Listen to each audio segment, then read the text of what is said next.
Cansa la grabación. Bueno, ¿quedó alguna duda sobre la clase de Lacan de la vez pasada? Sobre el estadio del espejo. No, quedó claro. Una sola cosa, Sí. que yo vi la clase y bueno, aparte de todo, me parece interesantísimo lo que él plantea acerca del estadio del espejo, que es absolutamente alienante. O sea, Claro. hay una deformación del ser a través de lo que observa. Y desde ahí... De lo que proyecta sobre lo que observa. Exacto, es así. Ajá. Eso que proyecta sobre lo que observa es una imagen una. Por eso les colgué el texto que está en Elucidación de Lacan, de Jacques Alain Miller, que se llama La imagen reina. La imagen reina, según Miller, es esa imagen plena que articula el goce narcisista del sujeto. Y esa imagen plena devuelve una ilusión de totalidad allí donde en realidad le hay es falta, fisura y fragmento, donde lo que hay es la heterogeneidad de la diferencia que nos atraviesa como sujetos. ¿No? Entonces, ¿qué pasa? Yo me veo en el espejo y yo me regodeo pensando que soy uno, y ese uno con mayúscula, un uno al que no le falta nada, que está completo, pero esa imagen completa es un fenómeno del espejo, no de uno. Y además invertida. Ah, Además es invertida, que es otro aspecto que es deformante. Además plena. Entonces, ¿qué es lo que pasa? Que si nosotros construimos un imaginario y luego salimos al mundo y nos confrontamos con lo real, que es heterogéneo, discontinuo, fragmentario, incompleto, y todo lo que tenga que ver con ese campo semántico de la falta, el dolor y el padecimiento es enloquecedor. ¿No? Porque se fisura el imaginario. Y cuando se rasga el imaginario, el sujeto entra en una crisis seria. Y ahí viene el tema de la agresión al otro. Claro, la agresión al sí mismo. narcisismo. Sí, ¿No? está muy interesante. Vuelca su odio sobre el otro, vuelca un odio absoluto sobre la falta en sí que no puede ver en el otro. ¿No? Y la otra cosa es, en ese texto, ahora que dices lo de que es alienante, hay una frase que dice que lo que opera en el estadio del espejo es una identificación, y dice, en el sentido de la transformación o algo así que se produce en el sujeto cuando asume una imagen. Es decir, una identificación que uno usa esa palabra con mucha gratuidad y dice, yo me identifiqué mucho con esa película. La identificación es una muleta, es una cosa que te permite ser, más bien enfrentarte al mundo, pero también es muy peligroso. Y justamente ante esa falta que es estructural de todos y cada uno como sujeto, entonces la gente va por la vida buscando identificaciones, buscando identidades de grupo que le sustituyan o le tapen su falta. La máscara. Mi hija me hacía un comentario ayer y me decía, mamá, es curioso que en este país nadie se dice madurista. La gente sigue diciéndose chavista. Uno oye a Maduro y la manera de hablar de Maduro es un simulacro de la manera de hablar de Chávez.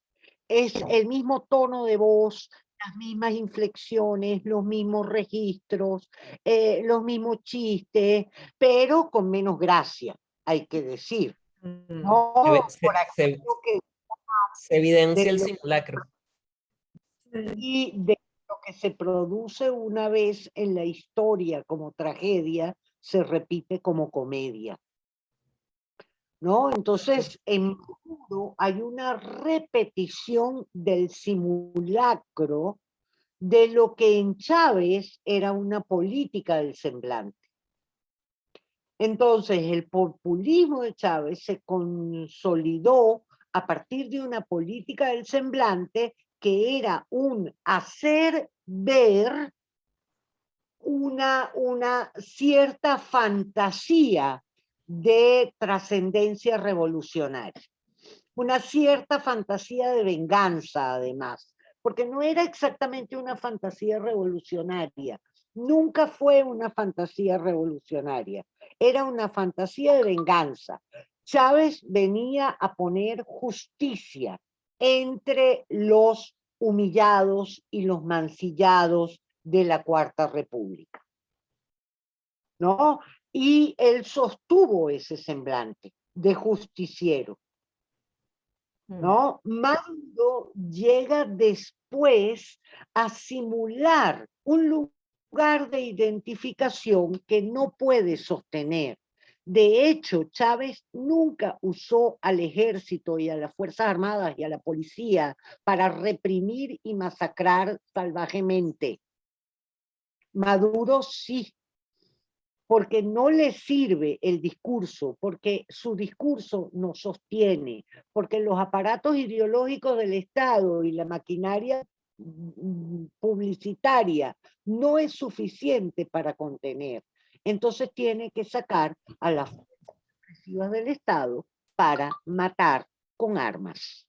¿No? El 17. ¿No? Y la masacre. Entonces, precisamente Althusser dirá que allí donde los aparatos ideológicos del Estado ya no pueden, están los aparatos represivos del Estado convocados para reprimir lo que no se puede manipular. ¿Por qué? Porque los aparatos ideológicos del Estado operan a nivel inconsciente, porque el imaginario tiene una dimensión inconsciente o preconsciente, ¿no? Es decir, esa dimensión del afecto que estructura la subjetividad en sus primeros años de edad y que se graba profundamente en la psique del sujeto como procesos de identificación primaria. ¿No? Entonces no es tan fácil decirle a una niña anoréxica, mira, no te identifiques con Twiggy. Y no te identifiques con el proceso publicitario del capitalismo industrial y come. Porque la niña tiene internalizada esa imagen ideal de sí. Y sobre esa imagen de sí proyecta su ser. Entonces, cuando la niña se ve en el espejo, se ve obesa, aunque esté famélica. Y la imagen produce ese ilusionismo, porque la imagen está cubierta por una fantasía de sí. Una fantasía de sí que compensa lo insoportable de mirarse y de saberse como un sujeto en falta. ¿No? ¿Cuántas parejas no hay que se divorcian el día que se dan cuenta de que la persona que tienen al lado tiene mal aliento? ¿No? Es decir, que es un cuerpo vivo, que es un cuerpo que produce bacterias y que por lo tanto produce malos olores. Estoy poniendo un ejemplo ridículo, pero es un poco eso, ¿no? Es decir, si yo estoy con mi pareja, básicamente porque espero que mi pareja satisfaga una fantasía narcisista compensatoria de ilusión, de plenitud y de infalibilidad, en algún momento ese imaginario se rasga y la imagen fracasa, la relación fracasa. Entonces, allí donde la imagen reina, allí donde la imagen es reina, hablamos de una imagen plena. Y esas son las imágenes de la identificación primaria del narcisismo que se fraguan en los primeros meses de edad del cachorro humano. Pero la imagen es también otra cosa. Perdón, dice Lacan. La imagen es un objeto de deseo, es decir, un objeto pequeño a, o un objeto a minúscula. Cuando Lacan escribe objeto a, con la a en minúscula, no se está refiriendo al otro de la ley, al otro escrito en francés como autre con a mayúscula, sino que se está refiriendo a ese objeto de deseo que se construye en el proceso de ingreso a lo simbólico del cachorro humano, allí donde el ingreso de lo simbólico del lenguaje castra al sujeto y le obliga a renunciar a una parte de su satisfacción. En ese momento, el cachorro humano se ve despegado de su objeto y el objeto se convierte entonces para siempre en un objeto perdido. Y ese es el objeto del deseo. Ahora, ese objeto del deseo tiene que ver con cada uno de los agujeros que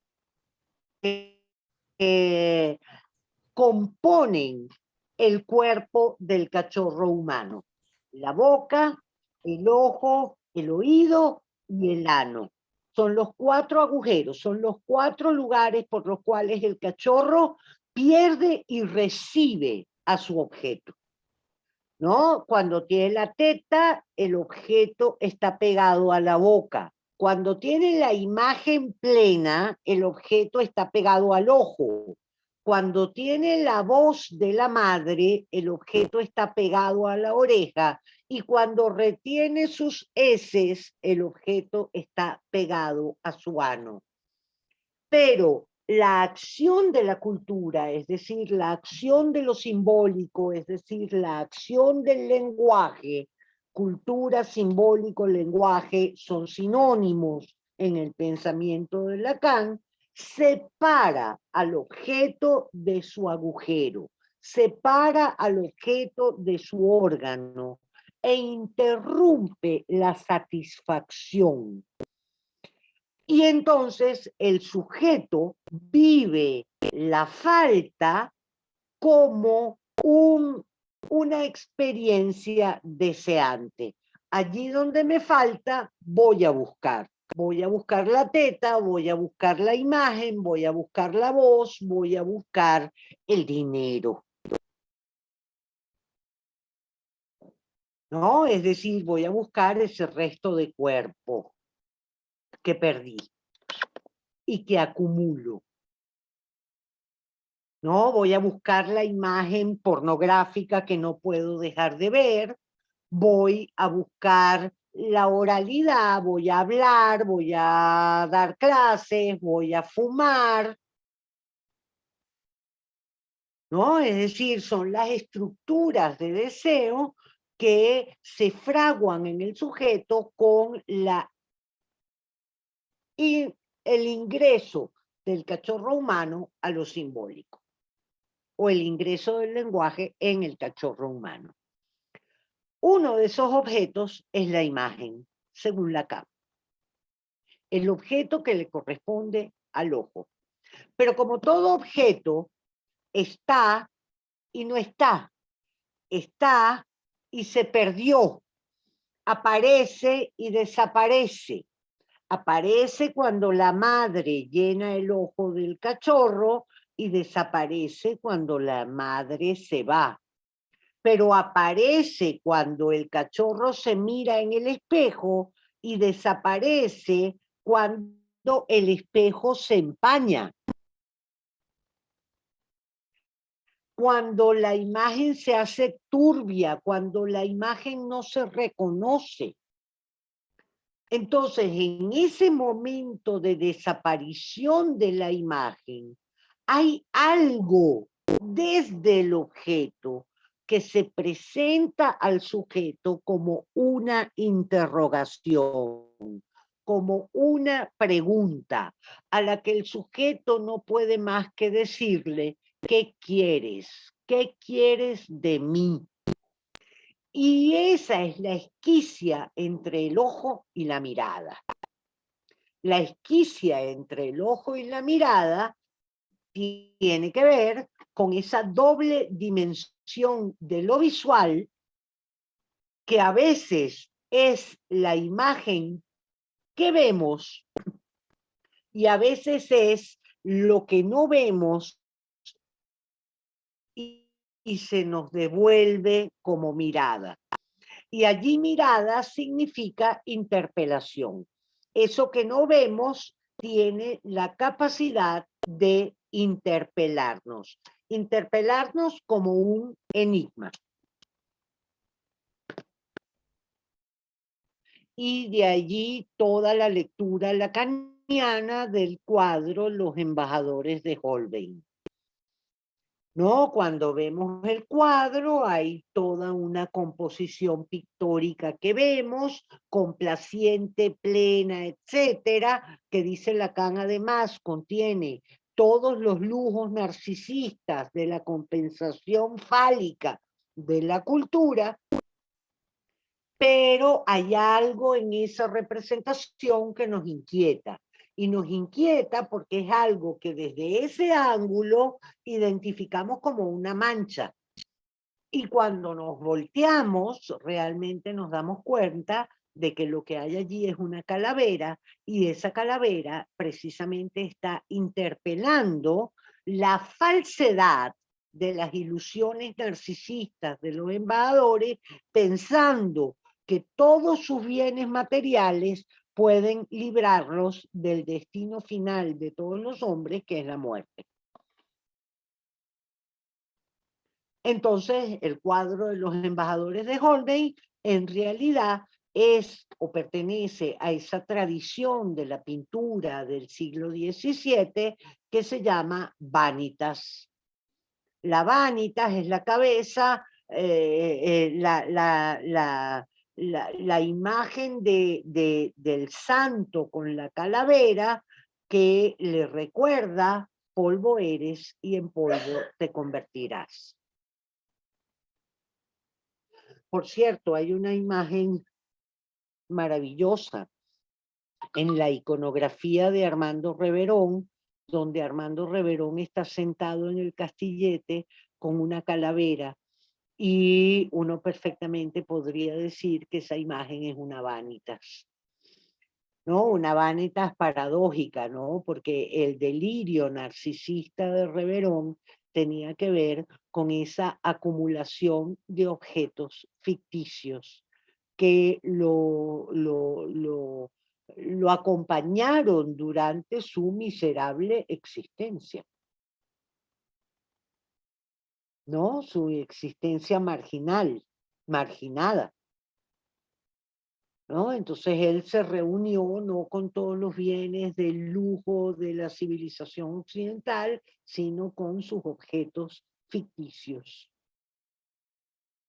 ¿no? Esa foto, si pueden, yo la voy a buscar a ver si la tengo por ahí y se las mando, porque me parece una foto maravillosa. Y en eso consiste la esquicia entre el ojo y la mirada. Hay lo que vemos y hay lo que nos mira. Y lo visual tiene esa doble naturaleza, ¿no? Una dimensión imaginaria basada en el regocijo de la imagen en el espejo y de la imagen plena, y una dimensión simbólica como objeto de deseo que tiene la capacidad de interpelar al sujeto porque se comunica directamente con su falta. Entonces, allí donde el objeto nos mira, lo que respondemos es un fantasma. Respondemos con un fantasma a la interpelación del objeto. Respondemos con una fantasía a la complacencia de la imagen en el espejo. Y hay una diferencia entre fantasía y fantasma. La fantasía es lo que proyecto como ideal del yo, como yo ideal, y el fantasma es lo que articula mi ser como ideal del yo.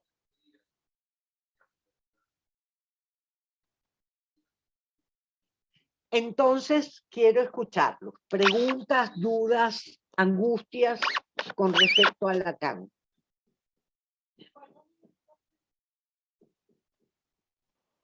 Bueno, este texto me pareció, bueno, a mi juicio, porque tengo unas carencias increíbles con respecto a lo que el señor habla, me pareció sumamente esotérico en algunos momentos. No, Sí. sí.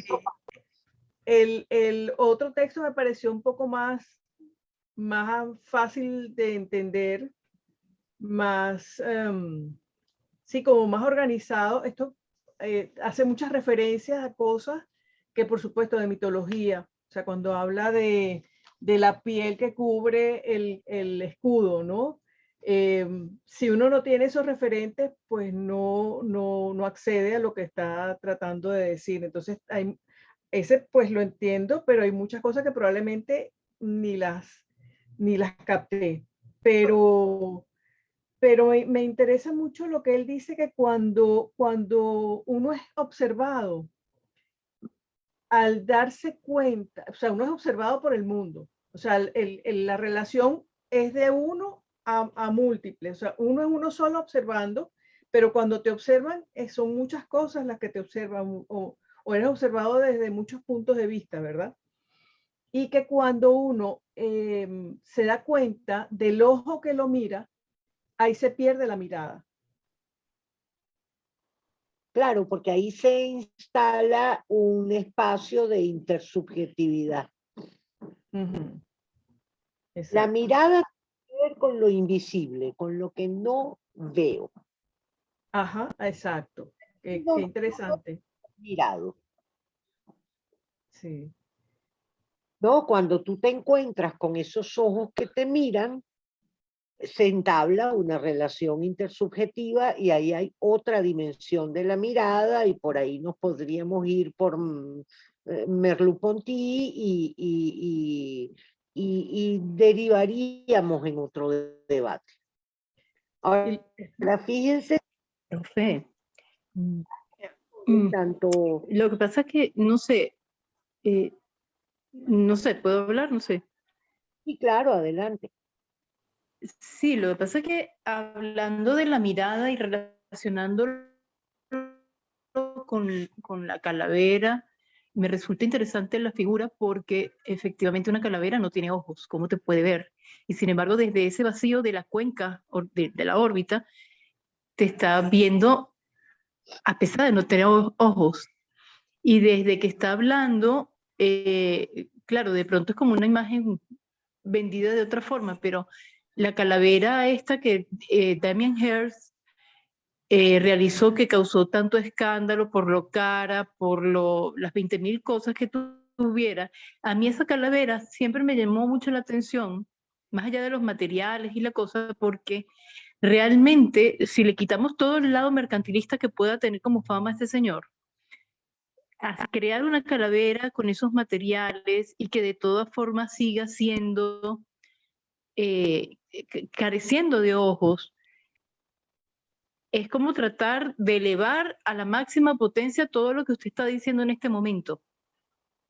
¿Me explico? Claro, claro, claro. Y de alguna manera, de alguna manera eso yo ya lo tenía como proyecto y quizás hasta se lo ponga como tarea. Yo cada vez que tengo una clase con usted estoy cambiando mi tarea con usted, pero yo tengo unas calaveras de bueyes, ¿ok? Interesante. Que he usado para mis fotografías. Mi esposo como ingeniero agrónomo tiene cierto acceso a los lugares donde se pueden conseguir esas cosas y como saben que a mí me gusta, me trae esos regalitos, ¿no?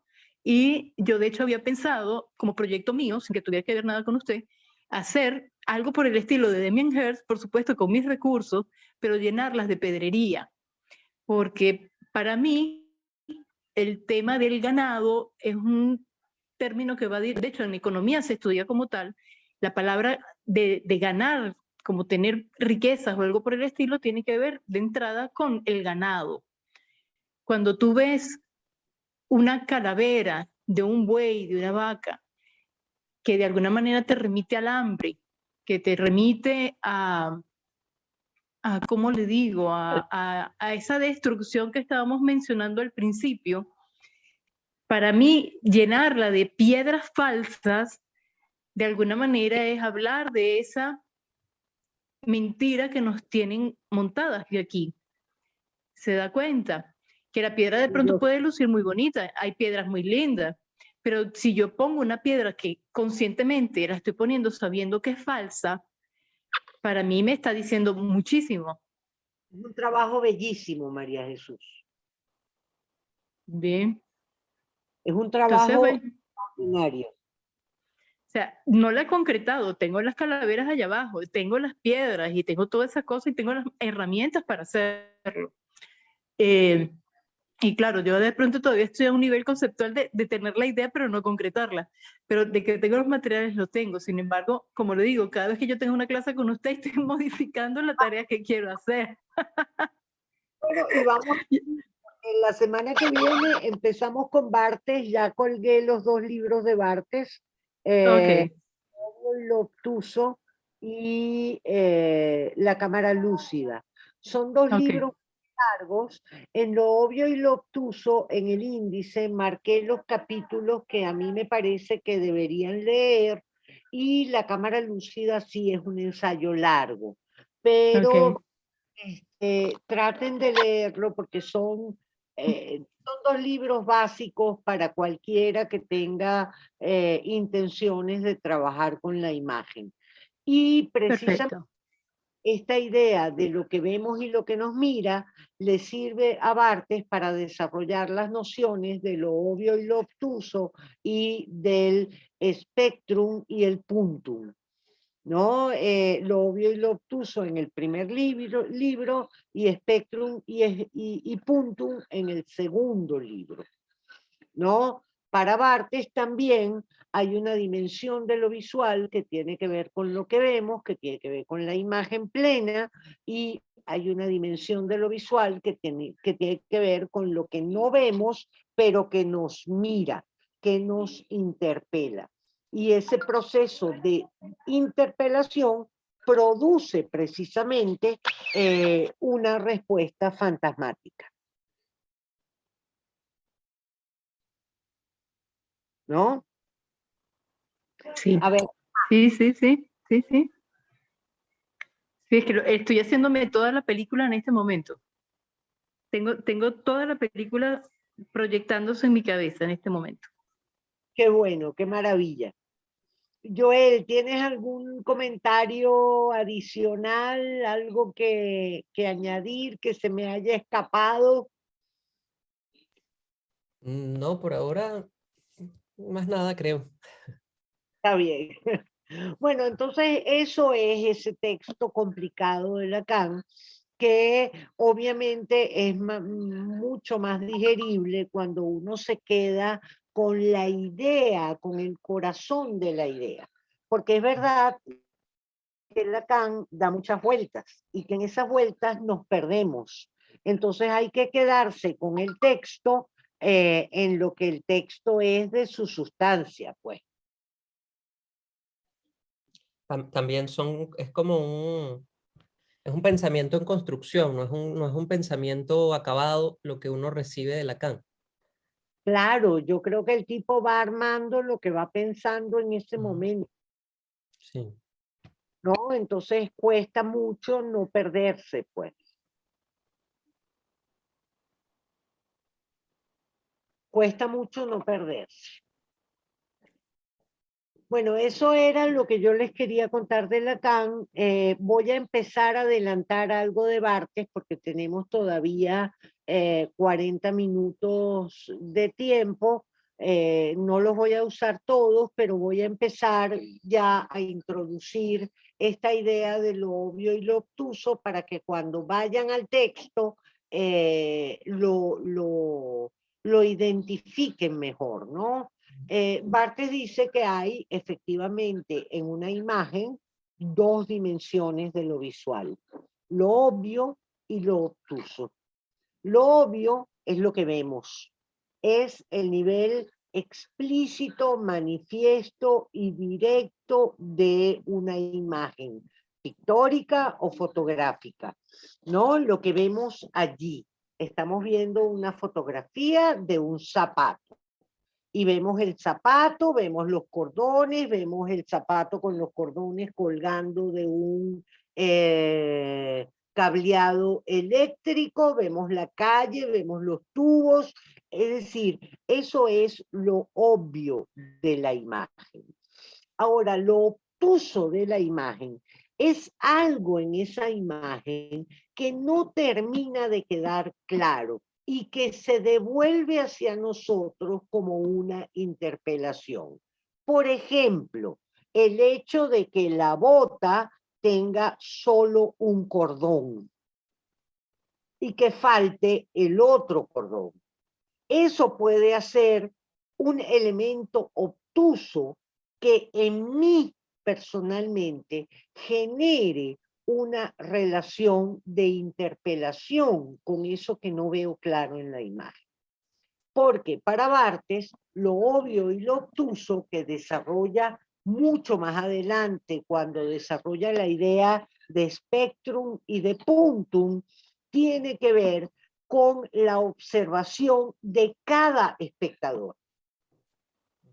No hay un puntum en la imagen para todos los sujetos que ven esa imagen, sino que el puntum tiene que ver con algo de la imagen que nos interpela específicamente a cada uno. Entonces, el spectrum es lo que todos vemos. El puntum es lo que me mira solo a mí. Porque la interpelación siempre es un proceso dirigido directamente al fantasma del sujeto que observa. Y no todos tenemos el mismo fantasma. Puede que todos tengamos fantasías parecidas, pero el fantasma es de cada quien y cada quien tiene su fantasma.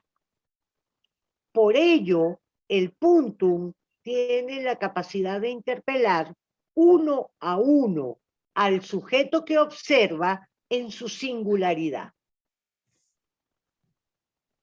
Lo obvio es lo que todos vemos, lo obtuso es lo que se me resiste a mí.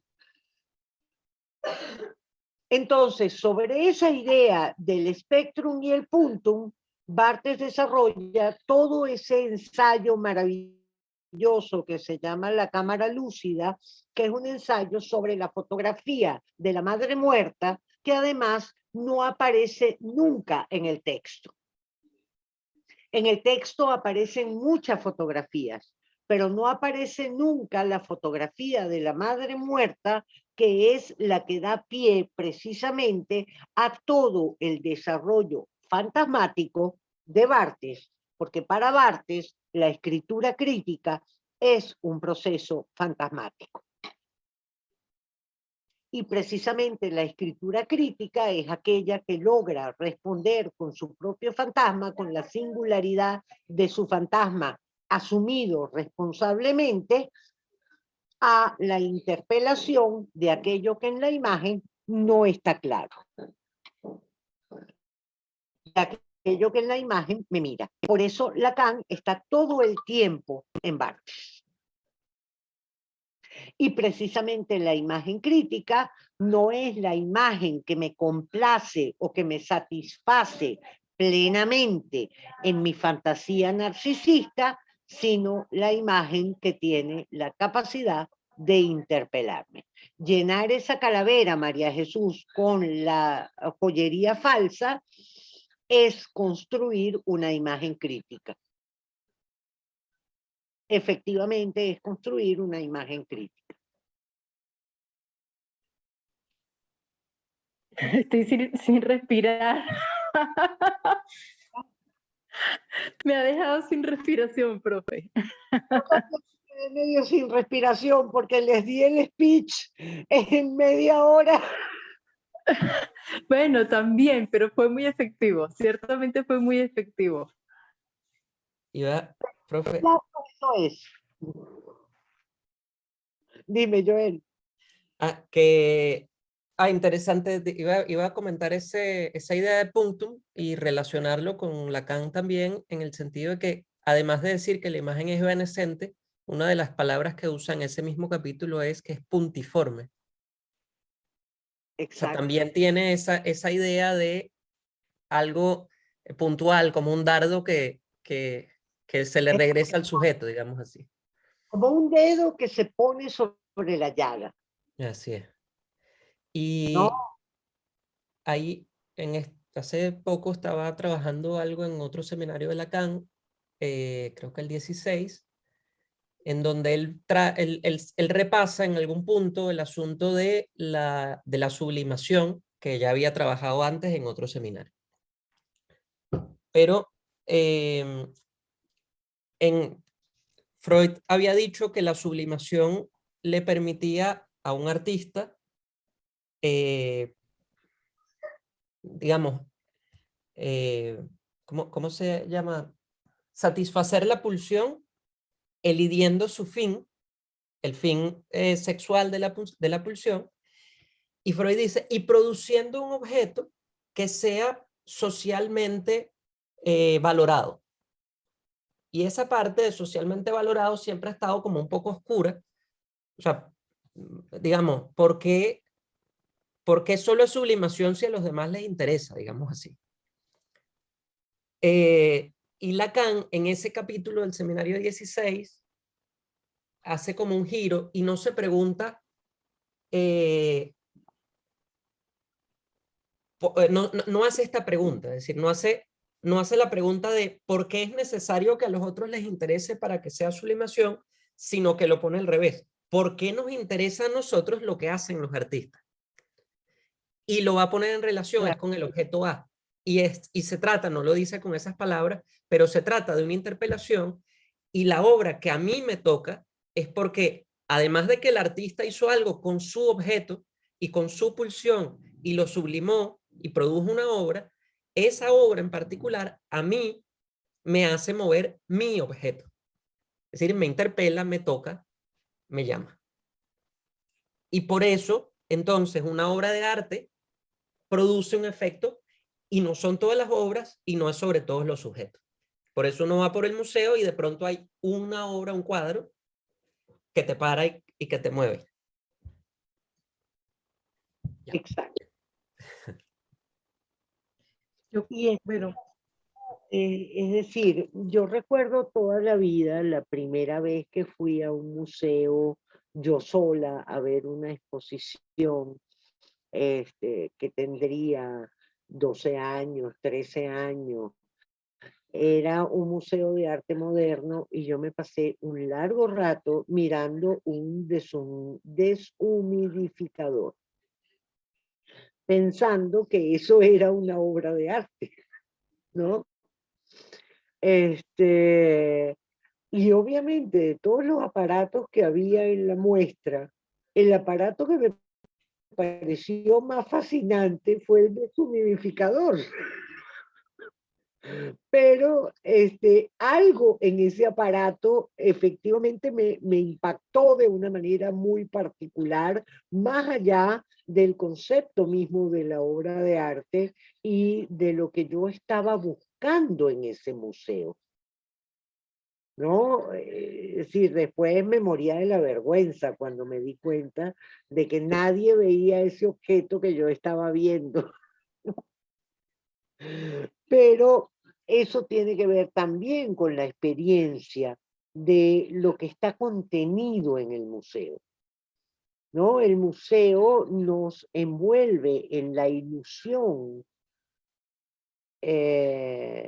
imaginaria de que todo lo que está contenido allí tiene un valor, ¿no? Y todo lo que está contenido allí tiene el mismo tipo de valor. Entonces, ¿qué pasa frente a algunas obras de arte que tienen la capacidad de interpelarnos? Eso es, efectivamente, que algo allí nos toca, que algo allí nos convoca. Y acudir a esa convocatoria tiene que ver también con la imagen crítica. Es decir, la imagen crítica es la imagen capaz de interpelarnos. Y no todas las imágenes nos interpelan. Algunas imágenes solo nos complacen. Interpelación se opone a complacencia, a satisfacción. No, la imagen que interpela no es la imagen que satisface. No, qué sé yo, la pornografía no interpela, la pornografía complace, satisface. Por otra vía, por una vía perversa más que por una vía narcisista, pero satisface el no sentir jamás el vacío del ojo. Profe, quería preguntarle si puede aclarar un poquito más el concepto de fantasma, si ese es un concepto de Lacan o de dónde viene y en sí que, o sea, por el uso que le dio a la palabra, pues en el contexto lo ubico, pero quería como algo como un poco más, más preciso, si se puede. Es el relato que estructura singularmente el deseo de cada sujeto. Okay. La trama comunica al sujeto con su objeto perdido. Y es de Lacan. Y es una noción lacaniana que Lacan elabora a partir de Freud. Ok. O, por ejemplo, Lacan trabaja la noción de fantasma a partir de un texto de Freud, que es el sueño de un tipo que sueña que le pegan a un niño. Pegan a un niño es el fantasma de este sujeto que aparece reiteradamente en el sueño que tiene.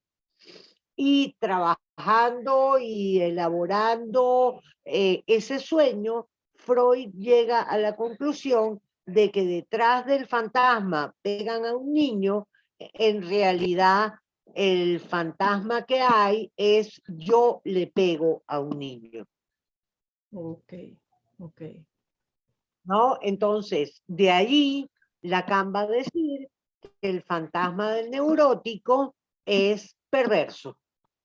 Que en realidad lo que estructura al neurótico subjetivamente es el fantasma perverso de matar al otro. De gozar a partir del otro. De gozar.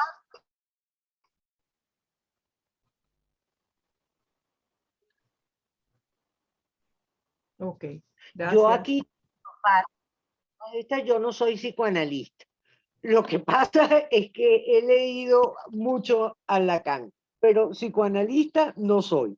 Entonces, lo que le estoy dando aquí son algunos tips lacanianos para pensar la imagen crítica, porque digamos que este curso es poder pensar la imagen crítica. Y en este caso, la Sí. noción lacaniana nos permite pensar la capacidad de la imagen de interpelarnos. Perfecto. Profe, esto ha sido una Sí, clase de un porque, cargado. Sí, estoy cansada. Sí, sí, sí, sí. Tengo para la Sí. semana entera, Dios mío. Increíble, ¿no? Increíble que hora y media, o sea, se pueden abarcar tantas ideas, ¿no? Bueno, son tips Oh, para claro, una. es para armar el mapa, ¿ah? Es para armar el mapa. Exacto. Un mapa que en la clase que viene nos quedará todavía más claro cuando pensemos y leamos a Barthes. Buenísimo, buenísimo. Bueno, nada, toca mucho que leer y mucho que estudiar. Sí, pero va a salir bien, va a salir bien. Bueno, Estoy No sé por lo segura. menos, sabe que esta Curso. clase para mí fue particularmente importante porque yo vivo viendo cosas, yo vivo asociando ideas, ¿ok? Y cuando escucho esas grandes discusiones de por qué las obras de arte tienen tal o cual valor, por qué se venden, tal y qué sé yo digo, por Dios, pero si ya apartamos el lado monetario del asunto, cuando yo entro en estas discusiones, yo digo, mira, yo a veces, nada más por una chapita de Pepsi Cola que me consiga en alguna parte, yo ya siento que puedo desarrollar todo un escrito, simple y sencillamente porque esa chapita de Pepsi Cola ubicada en un cierto determinado sitio, en un momento, en un lugar, de pronto dispara en mí cosas, ¿ok? Y cuando me doy cuenta, efectivamente, logro hacer unos escritos, vamos, no digamos que para ganarme el Nobel, pero sí que hasta a mí misma me resulta interesante las cosas que llego a asociar. Y cuando me doy cuenta, algunas personas se enganchan también en lo que yo escribo. Digo, de pronto no estoy tan pelada en lo que estoy interpretando. No, Bien. no, es pelada, yo creo que está trabajando en la dirección. ahora, Sí, o sea, profe, le pongo un ejemplo. En una de esas estoy cruzando la avenida aquí apenas saliendo de mi casa y en el piso, a la punta de mi pie, encuentro un muñequito de plástico que al principio pensé que era que estaba mordido o algo, ¿sabe? Y cuando me doy cuenta era un león verde, un leoncito verde. Y yo digo, oye, pero esto se me parece una imagen alquímica. Y empiezo a elaborar sobre el dichoso leoncito verde y eso después tuvo todo un montón de relaciones con cosas que sucedieron ese día. Y simple y sencillamente porque me dio por salir ese día y cruzar la avenida y topármelo justo en la punta de mi pie. O sea, para decirlo en términos jungianos, pura Exacto, sincronicidad. una sincronicidad, exactamente. Entonces, bueno, estoy aquí tratando de juntar a Jung con Lacan y ahorita con Papá Barthes. Está bien. Está bien, todo ese gentío encima de mí, imagínense. Teresa, ¿querías decir algo? sí, que hay una cosa que me perturba un poco porque siempre estamos hablando desde lo universal en estos textos y son textos occidentales. O sea, nosotros estamos entendiendo a través de nuestra visión occidental como cultura y que cosas que para nosotros son universales probablemente para otras culturas no lo son o tienen otras universalidades. Entonces, es ese asunto de que lo que yo digo es lo universal y lo correcto. Entonces, es como también La- plantearse que esto no es la Biblia, ¿no?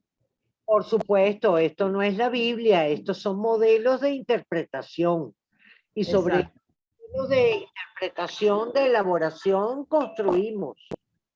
Sí, porque uno siempre está buscando como eso es esa herramienta para poder entender el mundo y también uno tiene que tratar de salirse de eso y ver qué otras cosas hay y no establecer eso como lo definitivo, ¿no? Por supuesto, por supuesto. Lo que pasa es que yo tengo la tendencia a hablar de cada autor del que hablo como si fuera la verdad absoluta. Pero eso es porque me apasionan los autores, ¿no? Entonces me dejo Usted lo llevar. conoce, Pero, usted lo conoce muy bien. pero obviamente son modelos interpretativos y tenemos que agarrar eso con todas las pinzas del caso. De hecho, por eso en este diplomado tienen 3 asignaturas y cada Sí, eso una me está diciendo. está teniendo un punto de vista distinto y una lógica de aproximación distinta. Sí.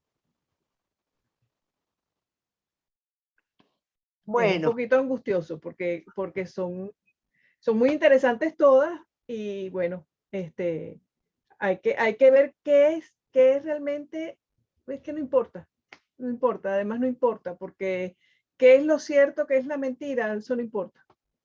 no importa. Tú te quedas con la interpretación que te sirve, que te Lo que funciona. me dé más paz, como dicen. Claro, claro, sin la Lo que pretensión, te dé menos paz. la verdad, o lo que te También. O más sentido. Quizás la palabra más correcta sería la sentido. Yo tengo idea de que en los temas filosóficos generalmente lo que se busca es el sentido de las cosas, pues, para Pero qué es que tu están, por sentido qué. también está También, tamizado claro. por otra cosa. Entonces, ahí empieza el qué es lo que realmente estamos viendo, ¿no? O sea, somos una Bueno, construcción que además quiere hacer construcciones y quiere colonizar a los demás y quiere... Entonces, todo una cosa, bueno, no, es interesante, pero, pero tenerlo consciente, ¿no? pero Teresa, fíjate una cosa. Cuando tú hablas a nivel estadístico, vamos a ponernos así, generalmente es muy difícil estudiar el universo completo. Y para estudiar el universo completo tú tienes que irte a una muestra. De eso estábamos hablando un poquito con la profesora Carmen, ¿te acuerdas? Que ella hablaba de que, si se quiere, uno de los avances, uno de los límites, era que uno veía las cosas dentro de un cuadro, dentro de un marco. Y yo en el momento lo comparé al campo que tú ves cuando estás poniendo algo bajo un microscopio. Tú no puedes ver todos los microorganismos que pueden haber en un charco, en un mar, pero tú tienes que ver una gota. Y cuando tú pones eso dentro de un marco, estás tomando una pequeña muestra de lo que es el universo completo. Nosotros mismos somos esos microorganismos dentro de ese universo completo. ¿Ves? Y muchos de nosotros, dentro de nuestras individualidades, compartiremos cosas en común con el resto del universo. No estamos totalmente individuales, por eso es que muchos de nosotros nos conectamos con algo específico. ¿Ves? ¿Qué cosa? Nos ponemos a divagar. Sí, no, lo que pasa es que también a mí me parece importante lo que dejamos fuera de ese marco, ¿no? Y Por supuesto. nada, son rollos de que cada quien, que yo también tengo, dentro de este universo que estamos aquí, yo tengo como una, profe, no se oye. Valerie decía algo interesante, muy interesante. Cuando tú dijiste, Teresa, me quedo con lo que me produzca más paz, Valerie apuntó, o con lo que te produzca menos paz. Exacto, es verdad. La clave para distinguir la imagen crítica de la imagen no crítica. Ajá, ajá. Porque la imagen no crítica te produce paz, Sí, te cómo produce no. placencia, te produce regocijo. La imagen crítica te produce malestar. Sí, sí, está muy bien. Bueno, profe, fíjese una cosa, si nos vamos a las artes plásticas, cuando uno ve estos creadores que producen piezas que están llenas de terror, de drama, de cosas escatológicas, ahí tú te das cuenta que uno como coleccionista, si comprara algo de eso, no lo pondrías, por ejemplo, en tu cuarto. Tú no vas a poner semejante imagen enfrente de tu cama, a no ser que tengas tus ciertas parafilias o algo. Pero ahí tú entiendes por qué tú de pronto tú puedes apreciar algo, pero no lo tendrías cerca.